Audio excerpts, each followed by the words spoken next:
so much. Thank you. Thank you so much. Thank you, everybody. Have a seat. Have a seat. Yes, we can.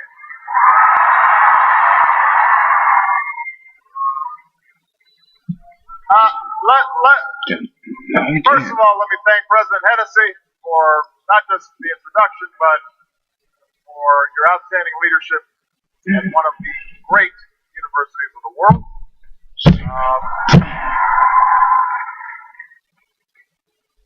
I've got to admit, like, I kind of want to go here.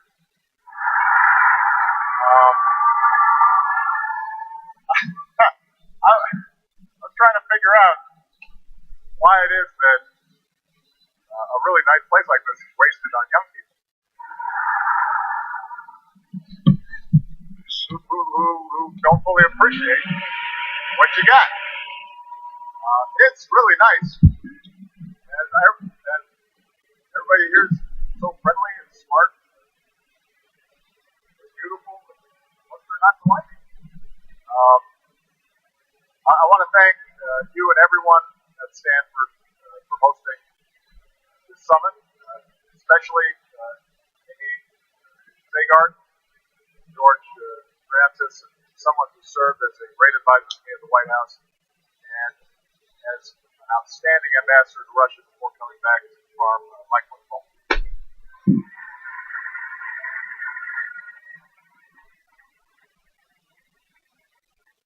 It is great to be here at Leland Stanford Junior University. And I'm pleased to be joined by members of my team, lead Cardinal Red.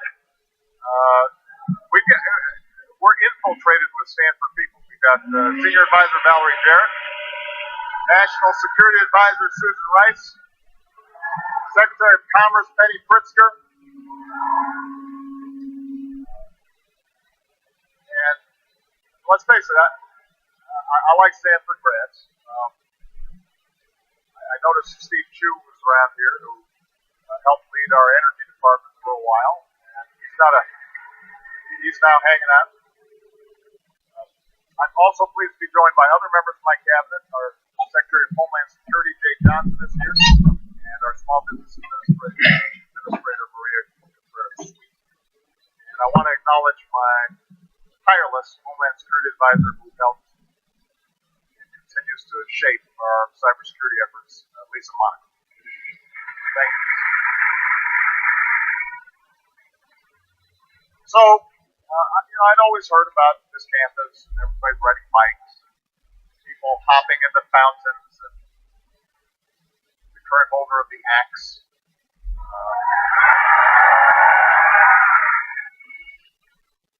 It was a place that made nerd cool. I was thinking about wearing black rimmed glasses, tape in the middle, but I guess that's not what you do anymore. Ambassador Paul told me that if I came to Stanford, you'd talk dirty to me.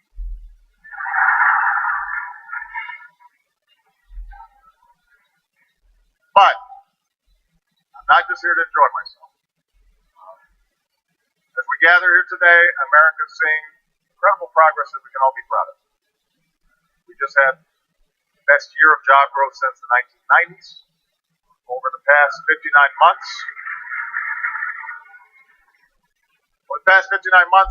our businesses have created nearly 12 million new jobs, which is the longest streak of private sector job growth on record. And in a hopeful sign for middle-class families, wages are beginning to rise again. Meanwhile, we're doing more to prepare our young people for a competitive world. Our high school graduation rate is at an all-time high. More Americans are finishing college than ever before.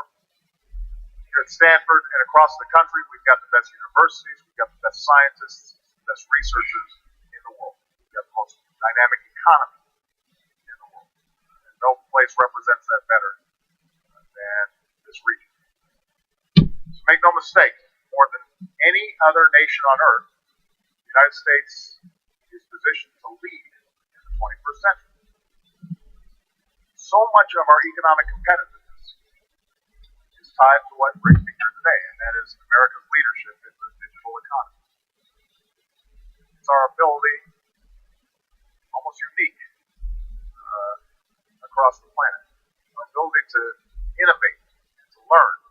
discover, to create, and build, do business online, stretch the boundaries of what's possible. That's what drives us. So when we had to decide where to have this summit, the decision was easy. So much of our information age began right here at Stanford. It was here where two students, Bill Hewlett and Dave Packard, met, and then in the garage not far from here started a company that eventually built one of the first personal computers, weighing in at 40 pounds. It was from here in 1968 where a researcher, Douglas Engelbart, astonished an audience with two computers connected online. And hypertext you could click on was something called a mouse. A year later, a computer here received the first message from another computer 350 miles away. The beginnings of what would eventually become the internet. And by the way, it's no secret that many of these innovations built on government-funded research is one of the reasons that we want to maintain our economic leadership in the world. America has to keep investing in basic research in science and technology. It's absolutely critical.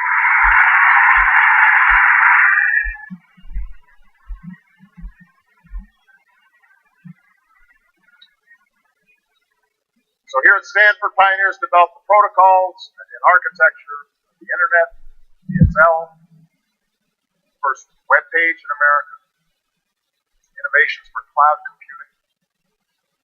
Student projects here became Yahoo and Google. Those were pretty good student projects. Your graduates have gone on to help create and build thousands of companies that have shaped our digital society. Cisco, Sun Microsystems, YouTube, Instagram, StubHub, Remote. According to one study, if all the companies traced back to Stanford graduates formed their own nation, you'd be one of the largest economies in the world and have a pretty good football team as well.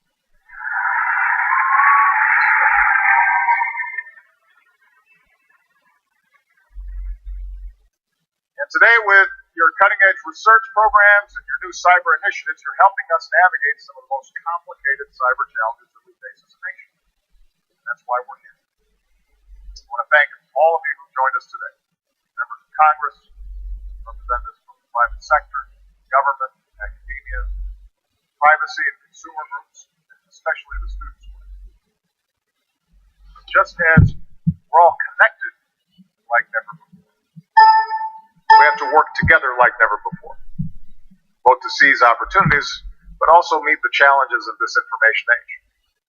And it's one of the great paradoxes of our time, that the very technologies that empower us to do great good can also be used to undermine us and inflict great harm. The same information technologies that help make our military the most advanced in the world are targeted by hackers, China and Russia, who go after our defense contractors and systems that are built for our troops. The same social media we use in government to advocate for democracy and human rights around the world can also be used by terrorists to spread hateful ideologies. So these cyber threats are a challenge to our national security. Much of our critical infrastructure, our financial systems, our power grid, health systems, run on networks connected to the internet, which is hugely empowering, but also dangerous. It creates new points of vulnerability that we didn't have before. Foreign governments and criminals are probing these systems every single day. We only have to think of real-life examples, an air traffic control system going down and disrupting flights, or blackouts that plunge cities into darkness. To imagine what a set of systematic cyber attacks might do. So this is also a matter of public safety. As a nation, we do more business online than ever before. Trillions of dollars a year. And high-tech industries like those across the valley support millions of American jobs. All this gives us an enormous competitive advantage in the global economy. And for that very reason, American companies are being targeted their trade secrets stolen, intellectual property ripped off. The North Korean cyber attack on Sony Pictures destroyed data and disabled thousands of computers and exposed the personal information of Sony employees. And these attacks are hurting American companies and costing American jobs. So this is also a threat to America's economic security. As consumers, we do more online than ever before. We manage our bank accounts. We shop. We pay our bills. We handle our medical records. And as a country, one of our greatest resources are the young people who are here today. Digitally fearless and unencumbered by convention and uninterested in old debates, and they're remaking the world every day. But it also means that this problem of how we secure this digital world is only going to increase. I want more Americans succeeding in our digital world. I want young people like you to unleash the next waves of innovation and launch the next startups. Give Americans the tools to create new jobs and new businesses and to expand connectivity in places that we currently can't imagine.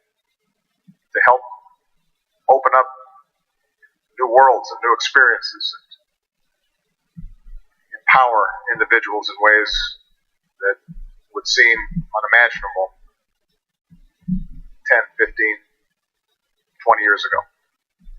That's why we're working to connect 99% of America's students to high-speed internet, because when it comes to educating our children, we can't afford any digital divides.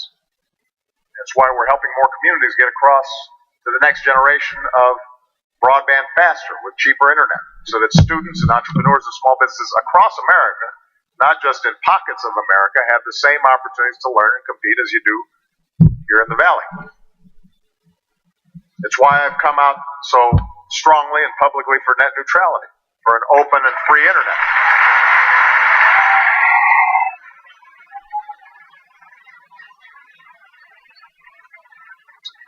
Because we have to preserve one of the greatest engines for creativity and innovation in human history. So our connectivity brings extraordinary benefits to our daily lives, but it also brings risks. When companies get hacked, Americans' personal information, including their financial information, gets stolen. Identity theft can ruin your credit rating, turn your life upside down. In recent breaches, more than 100 million Americans had their personal data compromised, including, in some cases, credit card information. We want our children to go online and explore the world, but we also want them to be safe and not have their privacy violated. So, there's a direct threat to the economic security of American families, not just the economy overall, and to the well-being of our children.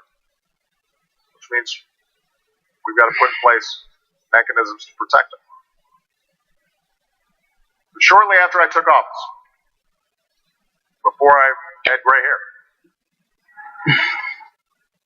I said that these cyber threats were one of the most serious economic national security challenges that we face as a nation. And I made confronting them a priority. Given the complexity of these threats, I believe we have to be guided by some basic principles. So let me share those with you today. First, this has to be a shared mission. So much of our computer networks and critical infrastructure are in the private sector, which means government cannot do this alone. But the fact is that the private sector can't do it alone either, because it's government that often has the latest information on new threats. There's only one way to defend America from these cyber threats, and that is through government and industry working together, sharing appropriate information as true partners. Second, we have to focus on our unique strengths. Government has many capabilities, but it's not appropriate or even possible for government to secure the computer networks of private businesses. Many of the companies who are here today are cutting edge. But the private sector doesn't always have the capabilities needed during a cyber attack, the situational awareness, or the ability to warn other companies in real time, or the capacity to coordinate a response across companies and sectors. So we're going to have to be smart and efficient and focus on what each sector does best and then do it together. Third, we're going to have to constantly evolve. The first computer viruses hit personal computers in the early 1980s, and essentially we've been in a cyber arms race ever since. We design new defenses, and then hackers and criminals design new ways to penetrate them. Whether it's phishing or botnets, spyware or malware, and now ransomware. Now, these attacks are getting more and more sophisticated every day, so we've got to be just as fast and flexible and nimble in constantly evolving our defenses. And fourth, and most importantly, in all our work, we have to make sure we are protecting the privacy and civil liberty of the American people. And we grapple with these issues in government. We've pursued important reforms to make sure we are respecting people's privacy as well as ensuring our national security. And the private sector wrestles with this as well. When consumers share their personal information with companies, they deserve to know that it's going to be protected. When government and industry share information about cyber threats, we've got to do so in a way that safeguards your personal information. When people go online, we shouldn't have to forfeit the basic privacy that we're entitled to as Americans. In recent years, we've worked to put these principles into practice. And as part of our comprehensive strategy, we've boosted our defenses in government. We're sharing more information with the private sector to help those companies defend themselves. We're working with industry to use what we call a cybersecurity framework to prevent, respond to, and recover from attacks when they happen. And by the way, I recently went to the National Cybersecurity Communications Integration Center, which is part of the Department of Homeland Security, where representatives from government and the private sector monitor cyber.